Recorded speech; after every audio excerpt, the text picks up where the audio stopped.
తీస్తున్న సినిమా. అందులో కథానాయకులిద్దరితో అన్నమయ్య ప్రేమలో పడ్డ సన్నివేశాన్ని ఓ పాటలో చిత్రీకరించారు. ఈ గీతాన్ని రాసింది కథ రచయిత భారవి. రక్తిని భక్తిని సమపాలలో మేళవించి రూపొందించిన ఈ పాట వెనుక మాటల్ని చూసేద్దాం.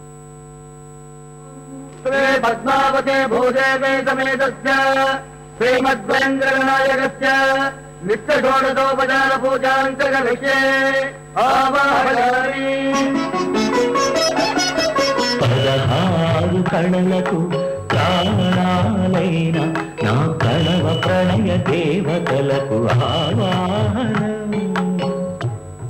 అన్నమయ్య సినిమాలో అన్ని పాటలు ఆ వాగ్గేయకారుని కీర్తనలే. ఓ 4 గీతాల్లో మాత్రం వేటూరి గారి కలం పరవళ్లు తొక్కింది. అన్నమయ్య ఇద్దరు మరదళ్లతో ప్రేమలో పడ్డాడు. ఆ సందర్భంలో ఓ పాట ఉంటే బాగుంటుంది అనుకున్నారు దర్శకుడు రాఘవేంద్రరావు. వేటూరి బిజీగా ఉండడం వల్ల కథ రచయిత జేకే భారవికి ఈ బాధ్యత అప్పగించారు. కథంతా తెలిసిన వారు కావడం వల్ల వెంటనే ఒప్పుకున్నారు.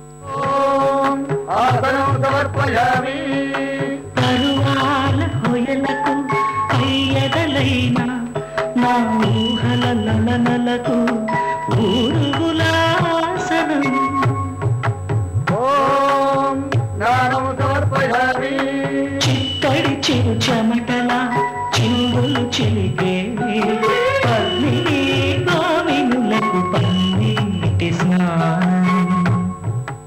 ఓ పక్క తిరుమల వెంకటేశ్వరుని సన్నిధిలో జరుగుతున్న షోడశోపచార పూజ, ఇక్కడ అన్నమయ్య ప్రియురాళ్లకు చేస్తున్న ప్రేమ పూజను మేళవించి భారవి ఓ అద్భుతాన్ని ఆవిష్కరించారు.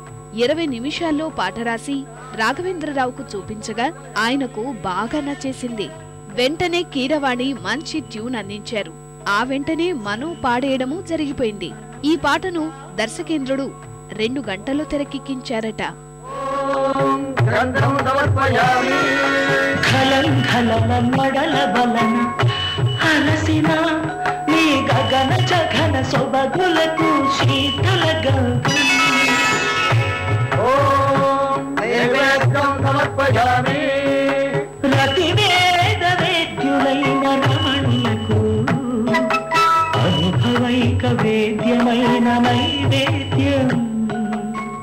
తెలుగు సినిమా పాటల్లో అరుదుగా వచ్చిన ఈ గీతాన్ని రాయడానికి భారవి చాలా ఆలోచించాల్సి వచ్చింది.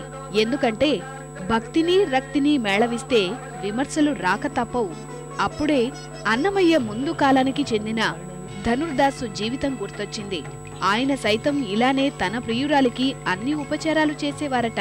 అది చూసి అందరూ నవ్వుతుంటే నా రసాధిదేవతను పూజించటం తప్ప అని అడిగేవారట.